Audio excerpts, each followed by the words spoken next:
విభజన తర్వాత దారుణంగా నష్టపోయిన ఆంధ్రప్రదేశ్ రాష్ట్రానికి అన్ని విధాల సంజీవని అయిన ప్రత్యేక హోదా కోసం కేంద్ర రాష్ట్ర ప్రభుత్వాలపై ఒత్తిడి తెచ్చేందుకు మంగళవారం అన్ని జిల్లాల కలెక్టరేట్ల వద్ద ధర్నాలకు వైఎస్ఆర్ కాంగ్రెస్ పార్టీ సిద్ధమైంది. రాష్ట్రానికి ప్రత్యేక హోదా ఇచ్చేది లేదని కేంద్రం తేల్చి చెప్పిన నేపథ్యంలో వైఎస్ఆర్సీపీ అధ్యక్షుడు విపక్ష నేత వైఎస్ జగన్మోహన్ రెడ్డి కాకినాడలో జరిగే ధర్నాలో పాల్గొననున్నారు.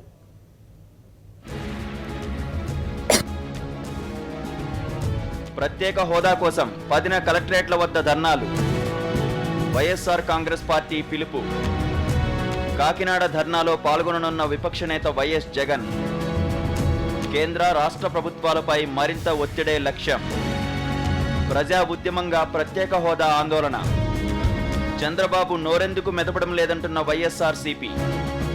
ప్రత్యేక హోదా ఇవ్వాల్సిందిగా కేంద్రంపై మరింత ఒత్తిడి పెంచడానికి మరోసారి వైఎస్ఆర్సీపీ సిద్ధమైంది. చంద్రబాబు ప్రభుత్వం నిష్క్రియా పర్వతాన్ని విడనాడి హోదా కోసం కేంద్రంతో గట్టిగా పోరాడాలని కూడా ఈ ధర్నా ద్వారా కోరుతామంటున్నారు ఆ పార్టీ నేతలు. 10వ తేదీన 13 జిల్లాల కలెక్టరేట్ల వద్ద ఉదయం 11 గంటలకు తమ పార్టీ ఆధ్వర్యంలో ధర్నాలు నిర్వహించి కలెక్టర్లకు వినతి పత్రాలను సమర్పిస్తామన్నారు. వైఎస్ జగన్ తూర్పుగోదావరి జిల్లాలో జరిగే ధర్నాలో పాల్గొంటారని వెల్లడించారు. ఈ ఆందోళన ఇంతటితో ఆగదని, భవిష్యత్తులో దీన్నొక ప్రజా ఉద్యమంగా ముందుకు తీసుకెళ్తామంటోంది వైఎస్ఆర్ కాంగ్రెస్.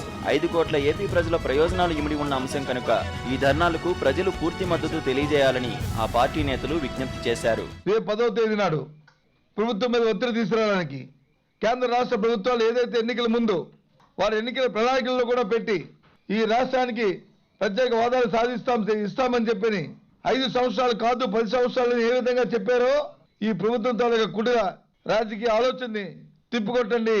మన రాష్ట్రం తాలూకా మన ప్రయోజనాలు మనం సాధించుకుందాం.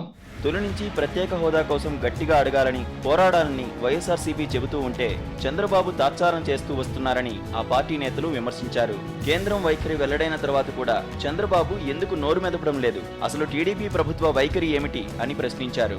ముఖ్యమంత్రికి రాష్ట్ర ప్రయోజనాలు ముఖ్యమా లేక తన వ్యక్తిగత ప్రయోజనాలే ముఖ్యమా అని తాము సూటిగా ప్రశ్నిస్తున్నామని సమాధానం చెప్పాలని డిమాండ్ చేశారు. రాష్ట్ర ప్రభుత్వం తరపున మీరే తోక జాడిస్తూ ఉంటే, తోక ముడుస్తూ ఉంటే మేము పోరాడము, మేము కేంద్రాన్ని అడగము, మేము నోటికి ప్లాస్టర్లు వేసి కూర్చుంటాము అటు పార్లమెంట్లో కానీ ఇటు రాష్ట్రంలో కానీ అని మీరు మాట్లాడుతూ ఉంటే ప్రజలు ఎట్లా ముందుకు వస్తారు? వైఎస్ఆర్ కాంగ్రెస్ పార్టీ ఉద్యమాన్ని కలిసి పోరాడదామని చెప్తా ఉంది. రాష్ట్రంలో ప్రజలందరూ కూడా ఒక ఉమ్మడి ఉద్యమంగా దీన్ని ముందుకు తీసుకుపోవాలని చెప్పి కోరుతూ ఉన్నారు. రాష్ట్ర ప్రజల కోరికని మన్నించాల్సిన బాధ్యత అధికారంలో ఉన్నటువంటి మీ మీద ఉంది. అంతే తప్ప మీ ప్రయోజనాల కోసం మీరు నోరు మూసుకుని కూర్చుంటామంటే ప్రజలు ఒప్పుకునేటటువంటి పరిస్థితి లేదు. తమ నేత జగన్మోహన్ రెడ్డి ప్రత్యేక హోదా కోసం ఢిల్లీలోనూ రాష్ట్రంలోనూ పోరాటం చేస్తున్నారని, అవకాశం ఉన్న ప్రతివేదికపైన ఈ అంశాన్ని లేవనెత్తుతున్నారని తెలిపారు. ఇతర రాష్ట్రాల్లోని ప్రాంతీయ పార్టీలను చూసి వారు తమ ప్రాంత సమస్యలు వచ్చినప్పుడు ఎలా పోరాడతారో చూసి చంద్రబాబు నేర్చుకోవాలని వైఎస్ఆర్సీపీ నేతలు హితవు పలికారు. చంద్రకాంత్, ప్రిన్సిపల్ కరెస్పాండెంట్, సాక్షి న్యూస్.